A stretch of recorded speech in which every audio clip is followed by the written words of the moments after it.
มาสุงค่าเมื่อในเขาตีมาลาดในลองลอยก้องมูเว้งเมืองแมงสอนจึงไทยค่ะ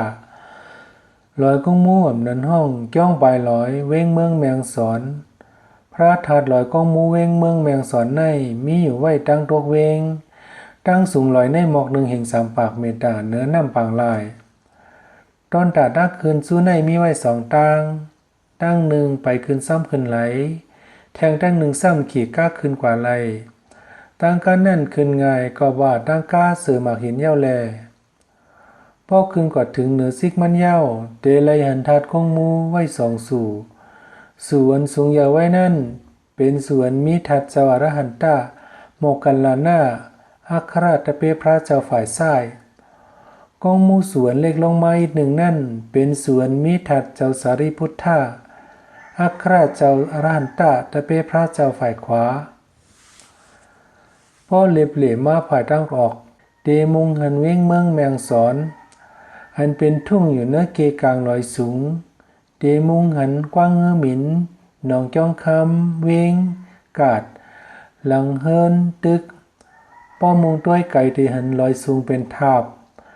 กลางเนื้อเศร้าข้าวกัดสางมีหมอกคุมสุ่มเวงย่ามกลางเนื้อเศร้า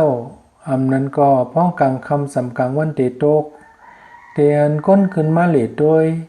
เนื้อลอยก้งมูไนมีแสงขายกาฟีแสงขายเข้าพักโคเลงคู่ตอนหลายเสื้ออยู่กาพ่นมาในก่อก้นเหล่เมืองก่อขึ้นเหล่ตั้งน้ำเป็นน้องเตียนก้นเหล่เมืองแหล่ฮอดถึงลาดว่าลอยก้องมูไนจือเสียงลื่นหลังกึกเวงเผอมาฮอดถึงเวงเมืองแมงสอนในก่อตักไหลแอวฮอดถึง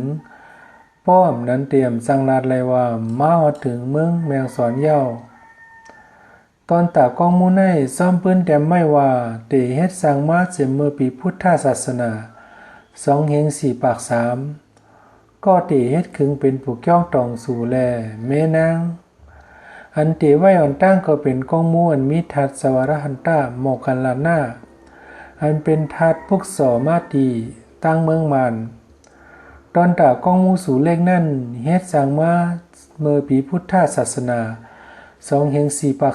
17ก็ก่อสร้างเป็นเจ้าสิงหนาถราชาเจ้าอันผู้เปิ่งเมืองแมงสอนตนป้าอันตั้งสุด